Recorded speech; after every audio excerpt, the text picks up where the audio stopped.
Так, всем привет! В этом видео я хочу рассказать о так называемом стробоскопическом эффекте цифровых осциллографов, бюджетных моделей. Вот, допустим, такой. Так, с генератора я подаю сигнал какой-то формы, допустим, мне неизвестен. Поэтому форма сигнала, я хочу его посмотреть. Подал на вход осциллографа. И вот мы начинаем увеличивать частоту развертки. Вот 100 миллисекунд деления. Вот 50 миллисекунд деления. 25 миллисекунд деления. 10 миллисекунд деления. Мы уже что-то видим. Что-то здесь есть. А ну-ка давайте еще. Ну вот. 1 миллисекунда деления. Хорошо. Сигнал у нас не может засинхронизироваться. Это, конечно, плохо, но цифровой осциллограф позволяет нам его заморозить и рассматривать. Ладненько, смотрим, что мы здесь видим. Видим мы здесь какой-то сложный сигнал. Вот с какими-то параметрами. Хорошо. Мы можем подумать, ну вот такой сигнал, такой он и есть. Вот генератор выдает нам вот такой сигнал. Но что будет, если мы будем еще увеличивать частоту развертки? 500 микросекунд деления, 250 микросекунд деления, 100 микросекунд деления. Все. В обычной ситуации мы бы на этом могли бы уже успокоиться. Вот мы просто растягиваем этот сигнал. То, что он не может засинхронизироваться, мы его можем заморозить. Все. И приняли бы это так, как вот так оно есть. Но когда мы увеличим частоту развертки менее 100 миллисекунд, вот сейчас 50 микросекунд на деление. Вот в данном случае 50 вот здесь 100 микросекунд деления, а вот здесь 50 микросекунд деления. И что мы видим? А мы уже видим, что у нас есть какая-то более высокая частота, которая каким-то образом промодулирована. И опять же мы не можем засинхронизироваться нормально. Можем заморозить. Пожалуйста, заморозили, да? Уменьшили. Что-то здесь есть, но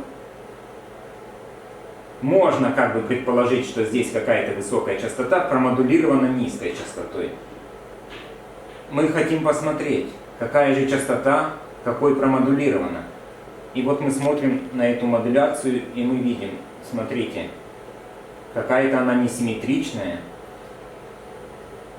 Нижняя часть огибающей, нижняя огибающая этого сигнала вот. Минимум, если можно так сказать.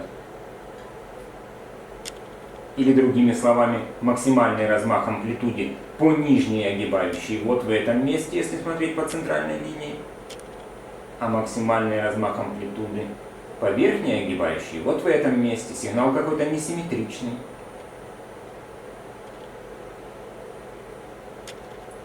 И вот опять же, вот в этом пределе 100 микросекунд мы его вообще не видим. Никак. Предел 500 микросекунд мы его как-то видим неустойчиво.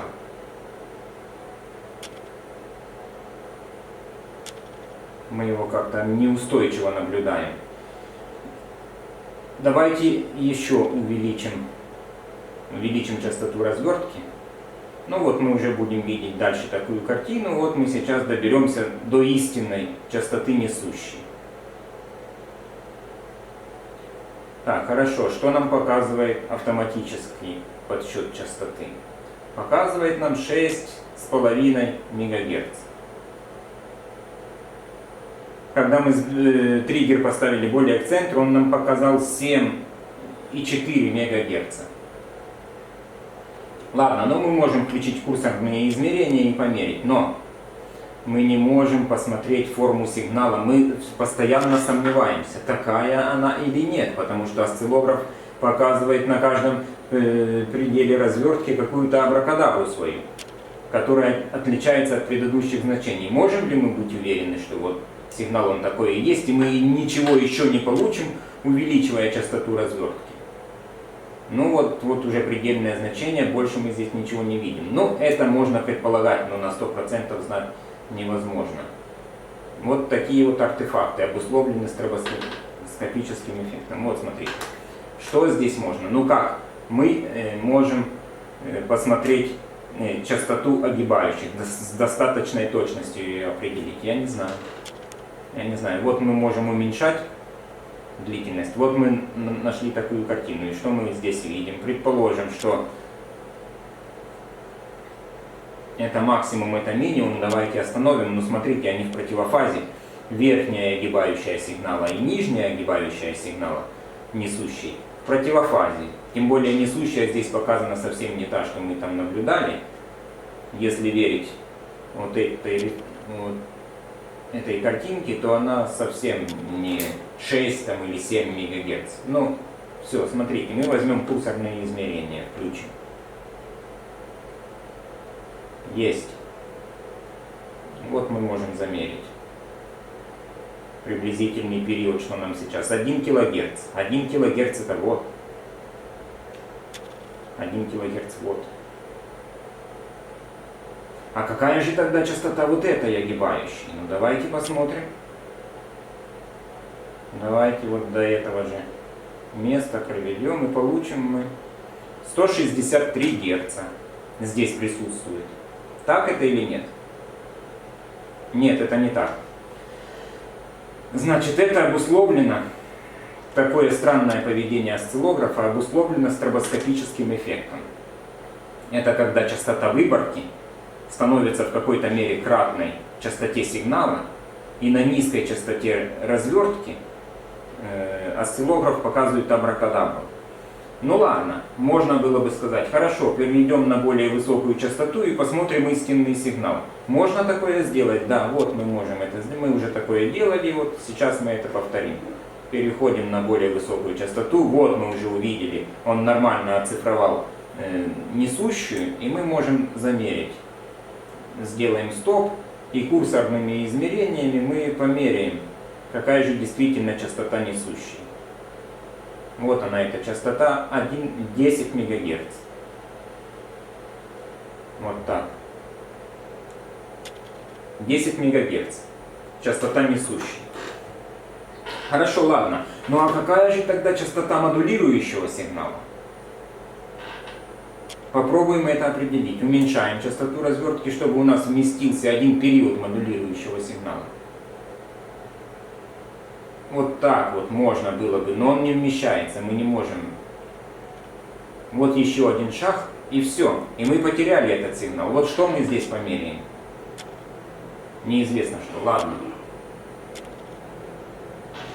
Хорошо. Переведем в это положение. Вот, 50 микросекунд. Сделаем стоп. И может быть, если нам повезет, мы вот таким образом найдем, где нам померить период. Ну вот так вот. Давайте, вот. Замеряем. Ну это смотрите, вот. Мне пришлось идти на какие-то хитрости. И это я знаю уже, что здесь частота одна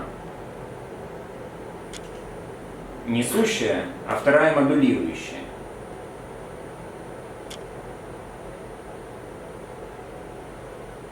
Что мы здесь увидели? Мы здесь видим 1 кГц. Да. Вот, значит, мы уже предположительно определили, что здесь есть несущая частота, которая равняется 10 МГц, и она промодулирована частотой 1 кГц. Хорошо. Все ли это? Или еще что-то? Вот мы мерили вот в этом режиме. Давайте в другую сторону покрутим. Другую. Ну вот. Вот что мы видим сейчас.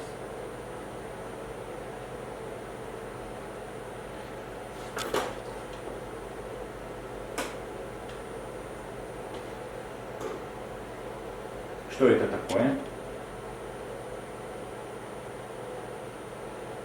Здесь есть еще какая-то низкая частота.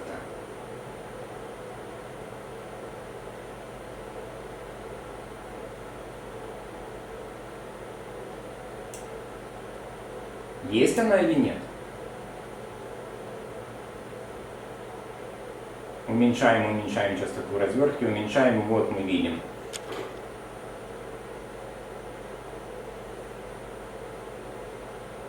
Неясно. Так, а давайте посмотрим, что нам покажет аналоговый осциллограф. Смотрите. Эти два прибора соединены параллельно. Один и тот же сигнал идет и на верхний прибор, и на нижний. Пожалуйста. Мы меняем здесь частоту. Мы видим картинку. Мы видим здесь однозначный результат. А что мы видим здесь? Мы кое-как смогли выяснить, что есть частота 10 МГц, что она промодулирована частотой 1 кГц. Ну а как интерпретировать вот этот результат?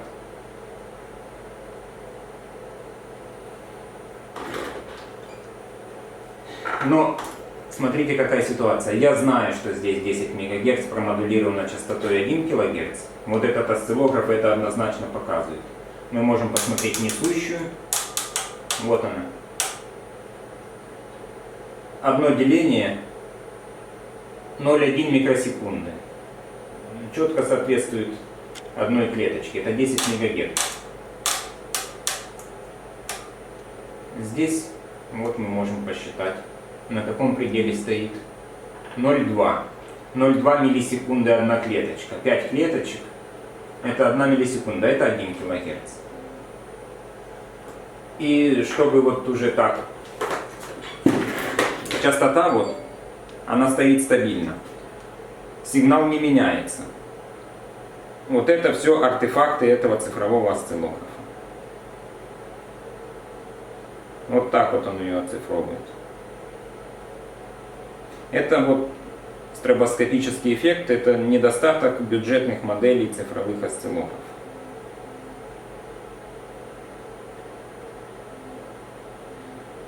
Так, ну смотрите, еще такой момент. Это он еще более-менее нормально показывает. Мы вот сейчас вот что-то можем увидеть.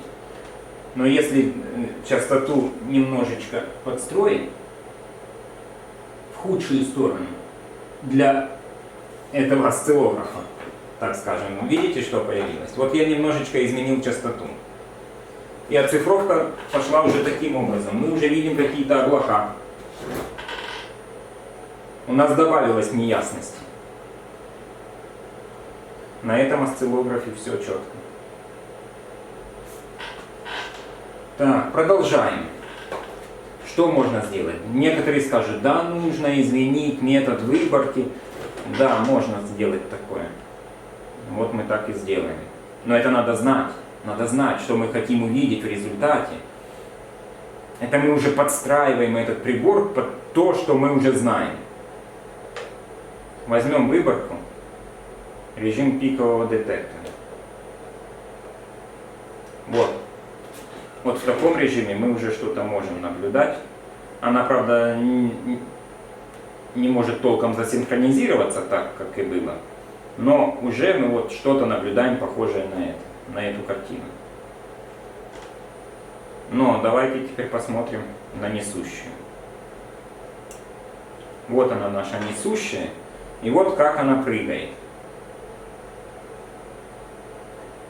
Что можно сделать в таком случае? Нужно опять вот включить сбор информации и перейти с пикового детектора на усредненный какой-то результат. И вот так более-менее можно что-то посчитать, померить, замерить. автоматическим режимом он нам не покажет здесь 10 МГц, это только вот курсорными измерениями.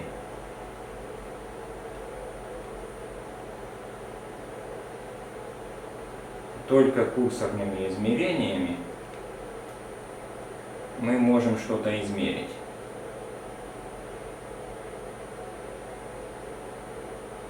Ну вот, в принципе, да, 10 МГц. Вот, но я еще раз повторяю, это нужно знать, что мы хотим получить, и подстраивать уже этот прибор под то, что мы знаем. Если мы хотим проверить неизвестный сигнал, вот даже вот в таком режиме, если бы у нас не было этого осциллографа, мы бы не были уверены, правильно мы тут померили, посчитали, либо действительно там очень много разных составляющих низкочастотных, каких-то помех, наводок 50 Гц и так далее. Потому что вот очень легко можно спутать, давайте, ну, это средний, я вот включил усредненный результат выборки, и мы здесь не видим ни пикового значения амплитуды этой несущей, ни минимального значения, это вот среднее ее значение. Это только для проверки частоты, грубо говоря, можно использовать. Так, но обычно люди пользуются этим осциллографом вот в таком режиме, и про другие режимы они, может быть, и не догадываются. Хорошо, давайте продолжим. Вот, смотрите, вот. Вот мы получили какие-то облака непонятные. Вот мы уже получили вообще какую-то абракадабру. И вот в этом режиме, мы тоже получили какую-то частоту 100 Гц. 100 Гц. И очень легко можно подумать, что это какая-то наводка. Удвоенное значение сетевого напряжения. Вот здесь что мы вот вообще.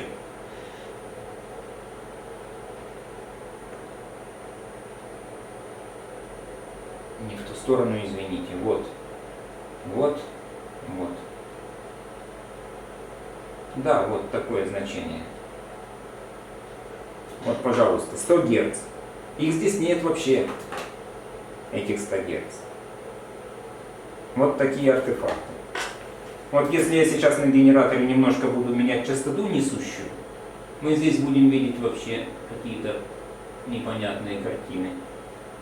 Вот смотрите, что мы можем здесь поймать. Вот как попадает какая-то кратность частот, сразу вылезают такие вот артефакты. Я просто кручу. Вот смотрите. Абсолютно неинформативная картинка. Я просто немножечко, в совсем небольших пределах, менял несущую. На этом осциллографе все было стабильно, как оно было, так оно и есть. Вот этот осциллограф не может справиться с такой задачей. Вот такой есть недостаток бюджетных цифровых осциллографов. Поэтому нужно знать про него. И при измерениях сложных сигналов помнить, если мерить цифровые сигналы, особенно одиночные импульсы, этот осциллограф незаменимый. Но вот при изменении аналоговых сигналов, особенно сложной формы, он может вот выдавать такие сюрпризы. Всем спасибо за внимание. Всем пока.